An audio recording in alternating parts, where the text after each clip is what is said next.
Hello, we're at Middle Harbour Yacht Club with Liz Tucker and Cole Brauer, who've just completed their trip from Spain. Congratulations, you two. That's a mighty effort. Man, you got a good reception in Sydney Harbour, didn't you, this morning? That was fantastic. You had a bit of everything, haven't you? You've had fish trap collisions, food poisoning, Sahara sandstorms, even a set of headphones. Your favourite headphones have gone wrong? Yes. Oh, Yeah, they died. both of them, right? My Sonys, they got waterlogged. Oh, I remember that because I picked them up and I So handed this- them to you. So this is a really important part of our journey, isn't it? It is. I remember it quite clearly. Oh, it was so sad. So coming back to the thing itself, that is quite an adventure in the best of times, in a 40-footer. That's even more so. Even just at this very first moment, how are you feeling about it? Cole, maybe start with you.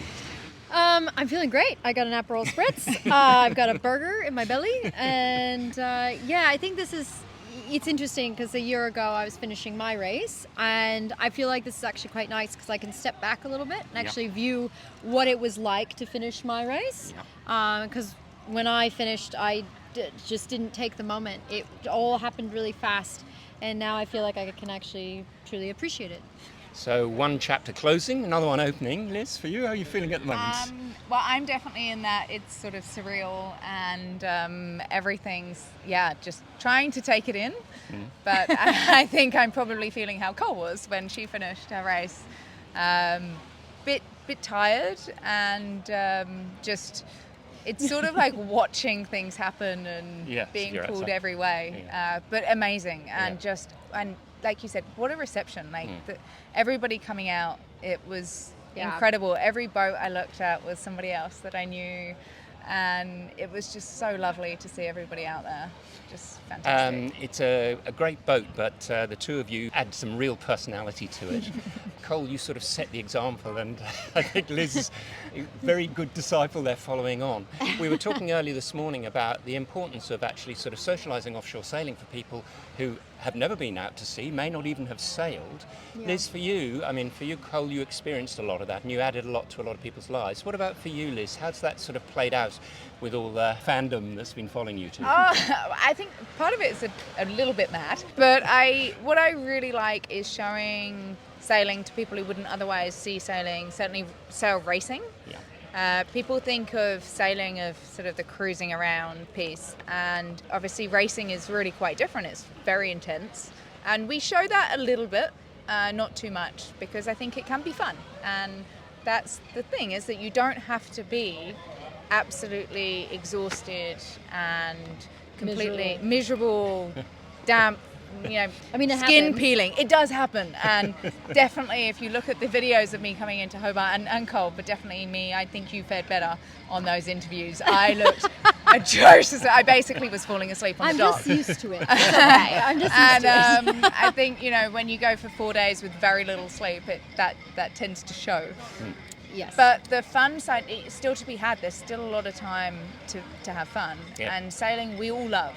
It's such a great community, and to try and show that to other people and maybe get more people into the sport, just priceless to me. And also, I think, certainly for any of the sailors amongst us, just understanding all the bits and pieces you've got to understand. So I think, Cole, you said, it's not like you can drive down to Walmart when you've got a problem with the autopilot. You've got to actually work with what you've got in a shocking environment where glue and carbon doesn't go off and all that stuff, Yeah, 100%. I actually really like it, and I think that if everyone took in this type of mentality that we have a limited amount of resources, our planet would be far, far better. We wouldn't be able to just go to the hardware store and pick something up.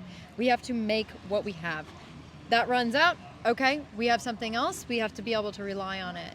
And recycle material. I might use that segue because, of course, that matters a lot to you, Liz. You've come from a background VP, I think, of finance at Smart Energy. Yes. And renewable energy is a big thing. How's that faring on the boat? What's the game plan? I mean, we have 2 hydro generators and a lot of solar.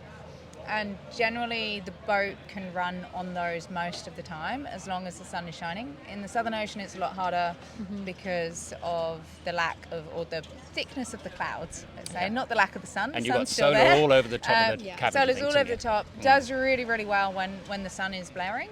But does struggle otherwise. And on this trip we had quite a lot of trouble with the hydros. But when they work amazingly. Yes. And They're great. And then we don't need to run the diesel engine. And ideally, I'd look to replace the diesel engine with an electric one. It's just a case of cost, sponsorship maybe, and weirdly some of the right protocols. So for Conrad, who's been just doing the Vendée, here he is. He's sort of virtually completely independent. He still has to carry diesel. Yes, for this year, the last time he didn't have to, but then they brought it back to as a safety requirement to have to do that. And I think that really is about the reliability of that electricity. Absolutely. And I think as that improves, and it's proven more, it's a shame that it wasn't proven enough the first time, but it can't be that long away. Well, on this beach in a few months' time, we got the Renewable Energy Cup for the 5th time, I think. So it's a good spot to be talking about it. Learnings. First of all, Cole, you've had a whole heap of learnings, and yet you must still have been learning stuff en route as well as teaching, if I may put it that way. Yeah. What was particularly of interest to you about you learnt in this last journey? I think this journey, because I had done it solo before, doing it with another person, it is quite interesting. We have never met each other before, and so we are learning on the go. We're learning how each other learn, how we communicate, and how we can then be on a 40-foot boat together. And I think that a lot of people that sail double-handed know each other for years and years and years and do lots of trainings, and we didn't. Yeah. So we were learning 100% of the way.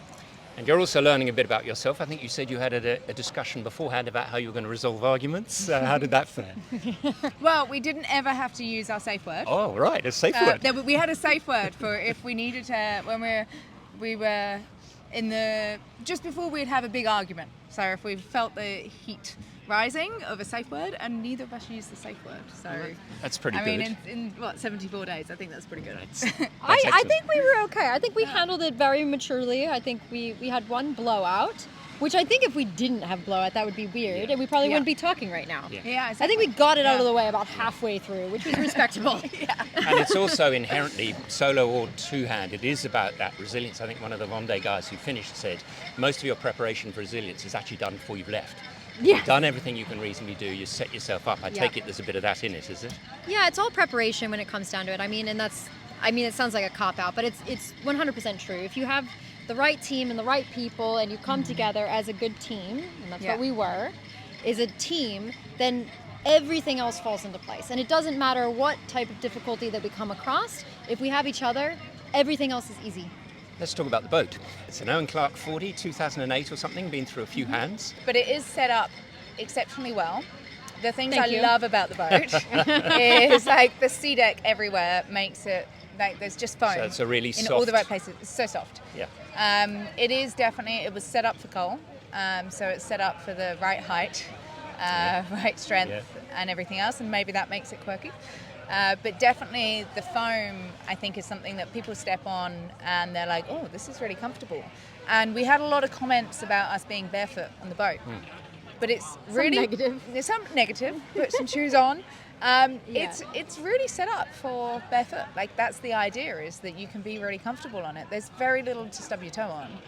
And it's that I think designed. Makes it a very, very comfortable boat for a racing yacht, a 40-foot racing yacht. Yeah, and I think you were saying you're enjoying standing in the sand because everything else feels a bit hard after all of that. Yeah, exactly. Cole, you were saying it really had a fairly major rebuild since you sort of first got involved in this. Is that right? Sort of in terms of rig and other things you've done a lot. There was a lot of work being done to the boat. Yeah, so the boat's been completely refitted almost every year since 2008. And so she's been through a lot. And her previous owner, her first owner, was 6'5" and just under 300 pounds. Wow. And so quite a big man.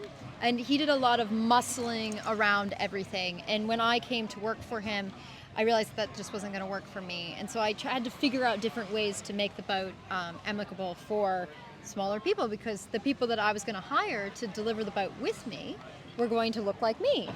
And when you design a boat to then be, accommodating for people that look like us, it's good for everyone. Yeah. So your inspirations, let's talk a little bit about that. Did you get a chance to watch any of the Vendée at all? Did you get some gaps to sort of see how it was going? Yes. Yeah. Cole was on a weekly call podcast sort of every week. Right. Okay. On Melizia. So yeah, we definitely caught up on the Vendée as we Yes. We're going And we around. should explain that you're involved with Boris Herman and with Milizia, And Milizia, Team Milizia. That must be helped. I mean, I don't know about what you've sort of seen, but it's extraordinary to see some of the faces that have really made the difference, like the predecessors. You've talked about Ellen MacArthur, but Sam Davies, who's sort of spent a lot of time in this as well, and also sort of added some dimension to it. But even Pete Hare, Yeah. So sad to see her not finish. Yes. Such an inspiration. Yeah. Who are the other inspirations, male or female, for you, Liz, in sailing? So I was definitely have always been inspired by Ellen MacArthur, being British, growing up with that. I do, and she's another petite woman. Definitely, hugely inspired by her and what she achieved. And I think even like locally, like Jessica Watson, somebody who has a goal and a dream, and she's 16. And so I always think of her in terms of when I think of her, I haven't been sailing for very long. And I think, well, she was really young. She didn't have that long to sail and learn. And it's just that passion and that dream to just go ahead and do it anyway. Yeah, And absolutely. so they're very, very inspiring. Well, let's just finish on what's next. Cole, we might start with you. You were a little surprised when I said that I understood you were sailing the Admiral's Cup this year, but that announcement I is didn't- public. Oh yeah, I didn't know that one came So out. tell us a little bit about it and how you got to be in that role. So I had Monaco, isn't it? Yes, and so I had worked under Boris for the last year or so, and he's invited me to be a part of the team pretty much full time. And one of the races that we're planning on doing is the Admiral's Cup, with then butts up against the Fastnet, Yeah. and then the Ocean Race Europe, and then there's a couple other races around Britain and things like that. So. Fantastic. And I think your immediate next step is getting home to see your dad. Is that right? So you got his birthday? Yeah, we're coming down to the wire. It's the 24th, and today's the 20th, so we're coming down to the wire. So I got to get back to the United States, and I would love to have stayed more, but I guess I just have to come and visit. There you go. Gives you Yeah. an excuse. And for you, Liz, you've got, 80th Hobart in prospect? Yes, so definitely planning that one. So I want to use the boat to do an all-female crew for Hobart, and to take along at least 4 people with me, 4 women, ideally, all female. So have those women train alongside me as I learn everything I need to do a solo. So anybody who is wanting to learn more in offshore, wanting to learn everything they can about boat mechanics, boat maintenance, I'm looking to have them join me. Great. And the 80th is a very good one. Exactly. Okay, so thank you both very much indeed. It's brilliant having your story. It's really nice to have you both here in Sydney and just catch up quickly. And for those of you who wonder, in amongst all of the really tough things you do in ocean racing, is there a moment for some relief? Cole tells me that they've been watching MAFS. Is this right? Married at First Sight? You've had time for marriage? Well, the last couple of days, I Every imagine. night. I have never watched it before, and I love it. I have to say, it has been so good. when it's on in the evenings. That is the best time. And that tells you everything about understanding psychology. So on that wonderful note, thank you so much. Well done, guys. Thank you. And really look forward to seeing next steps for you both. Many thanks. Thank you so much. Thank you.